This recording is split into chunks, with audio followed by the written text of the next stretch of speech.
Hello and welcome दोस्तों। MU entrance academy के इस चैनल पर आप सबका तहे दिल से वेलकम करता हूं।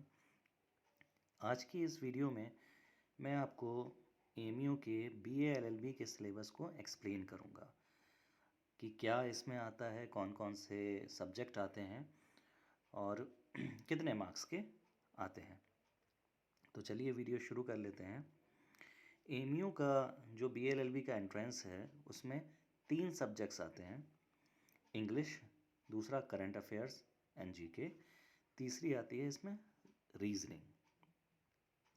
तो इसमें इंग्लिश की जो वेटेज है वो 40 मार्क्स की है और करंट अफेयर्स जीके की जो है 40 मार्क्स की है और रीजनिंग एंड एप्टीट्यूड की 20 मार्क्स की है, जैसा कि आप स्क्रीन पे देख ही रहे होंगे।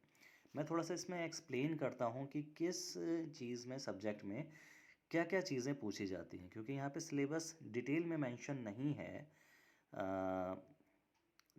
सिलेबस जो है डिटेल में मेंशन नहीं है, तो स्टूडेंट्स को अक्सर दिक्कत आती है क्या पढ़ें क्या ना पढ़ें, किस तरीके से तैयारी करे जाए, टॉपिक्स कौन कौन से कवर करने हैं। तो मैं इसकी वजाहत आपके सामने कर देता हूँ। जैसा कि पहला सब्जेक्ट इंग्लिश है, तो इंग्लिश में आपको जो तैयारी करनी है वो टॉपिक्स मैं आपको बता रहा हूँ।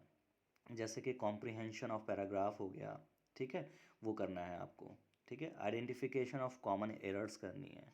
ग्रामर एंड यूजेज, यानी कि ग्रामर का कैसे किस किस तरीके से यूज़ होता है वो आपको कमांड होनी चाहिए। वोकेबलरी के ऊपर क्वेश्चंस होते हैं, ठीक है, वर्ड फॉर्मेशंस, सिनोनिम्स, एंटेनिम्स, ठीक है, पेयरिंग ऑफ वर्ड्स, ठीक है, इस तरीके से क्वेश्चंस होते हैं। ठीक है, सेंटेंस को कंप्लीट करने के लिए, यानी कंप्लीशन ऑफ सेंटेंसेस, इस तरीके से आपको ये सब टॉपिक्स इंग्लिश में कवर करने होंगे। अब आते हैं करंट अफेयर्स की तरफ और जनरल नॉलेज की तरफ। तो करंट अफेयर्स में आपको एमयू के पैटर्न के हिसाब से कम लास्ट 1 ईयर से लेके रीसेंट तक आपको करंट अफेयर्स तैयार करनी होगी।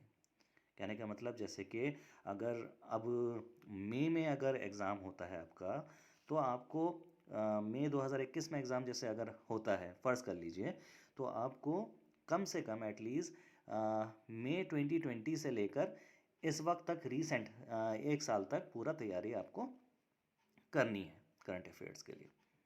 ठीक है, और जनरल नॉलेज में आपके ऊपर बहुत सारे क्वेश्चंस होते हैं। इसमें इंडियन कॉन्स्टिट्यूशन के ऊपर भी आएगा, पॉलिटिकल थ्योरी भी आएगी, इंडियन पॉलिटी भी आएगा। ठीक है, इनके ऊपर क्वेश्चंस होंगे, ह्यूमन राइट्स के ऊपर क्वेश्चंस होंगे।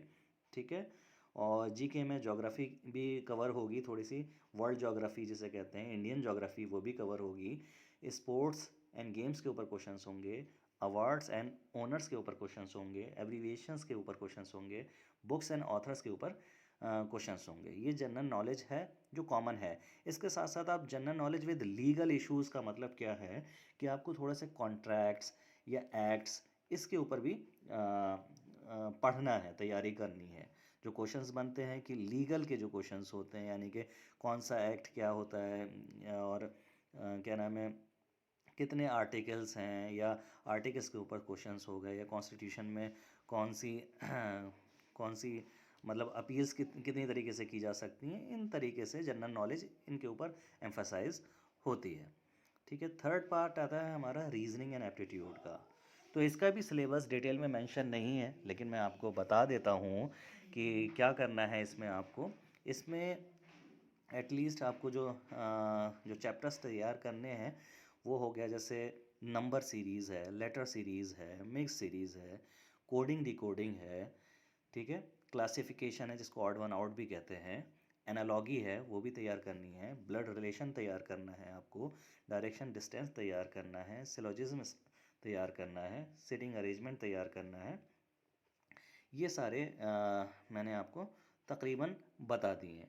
ठीक है, मोटा मोटी आपको कम से कम ये सब चैप्टर्स तो तैयार करने ही होंगे। ठीक है, तो बाकी इसमें कुछ क्वेश्चंस आपके मैथमेटिकल ऑपरेशंस के ऊपर भी हो सकते हैं, जैसे कि सिंबल्स का यूज़ होता है। हाँ, एक कैलेंडर के ऊपर भी कुछ क्वेश्चंस हो सकते हैं, और एक आता है क्लॉक के ऊपर भी थोड़े क्वेश्चंस आ सकते हैं। तो ठीक है, तो ये सब मैंने सिलेबस आपको डिटेल में एक्सप्लेन कर दिया है। कि मैं उम्मीद करता हूँ कि आपको ये सिलेबस अच्छे से क्लियर हो गया होगा। आपकी जो भी क्वेरी हो या जो भी डाउट्स हों वो आप कमेंट में मेंशन कर सकते हैं। मैं आपकी पूरी कोशिश करूँगा आपके क्वेरीज़ को सॉल्व करने की। Thank you very much.